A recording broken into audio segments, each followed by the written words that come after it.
এ যেন টাকার খনি। বড় বড় লোহার সিন্দুকের তালা খুলে বের করা হয় বস্তা বস্তা টাকা। দেশি টাকার পাশাপাশি পাওয়া যায় ডলার, পাউন্ড সহ বৈদেশিক মুদ্রা ও স্বর্ণালংকার।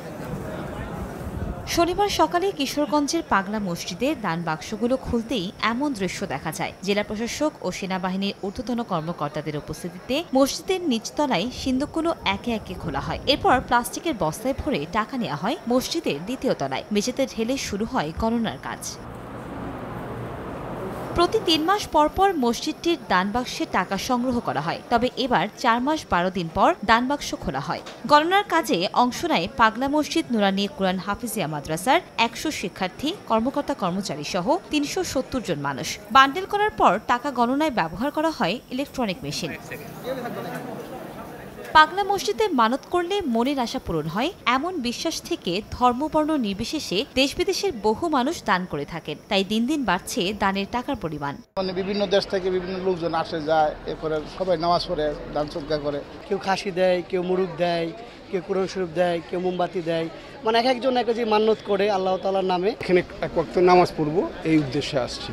এখন এই মুরগিগুলি নিয়ে আসছে, আমি এখানে এটা সদকা করব। এখানে নামাজ পড়লে একটু শান্তি লাগে, এই কারণে এসে নামাজটা আদায় করলাম। টাকা গণনাকে কেন্দ্র করে নেওয়া হয় নিরাপত্তা ব্যবস্থা। দিনভর নিরাপত্তার দায়িত্ব পালন করে আইনশৃঙ্খলা বাহিনী। এবার দান সিন্ধুকে মিলেছে ৩২ বস্তা টাকা। পুনা থেকে শুরু করে লাস্ট ব্যাংকে যাওয়া পর্যন্ত ওভারঅল পুরো পিরিয়ডটা আমাদের সারাদিন এইভাবে নিশ্চিত নিরাপত্তা ব্যবস্থায় বিরাজমান আছে।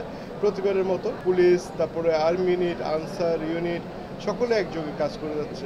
মসজিদ ও মাদ্রাসার আনুষঙ্গিক খরচ বাদে বাকি টাকা জমা রাখা হয় মসজিদের নামে থাকা একটি ব্যাংকের হিসাবে। দানের টাকা দিয়ে প্রায় ১১৫ কোটি টাকা ব্যয়ে বহুতল পাগলা মসজিদ কমপ্লেক্স নির্মাণের উদ্যোগ নেওয়া হয়েছে। প্রায় ৫.৫ একর জায়গার আমাদের এই কমপ্লেক্সের নিজস্ব আছে, যেটির নামজারি ইতিমধ্যে আমরা করেছি। এর ভিতরে ১ একরের উপরে আছে আমাদের একটি কবরস্থান।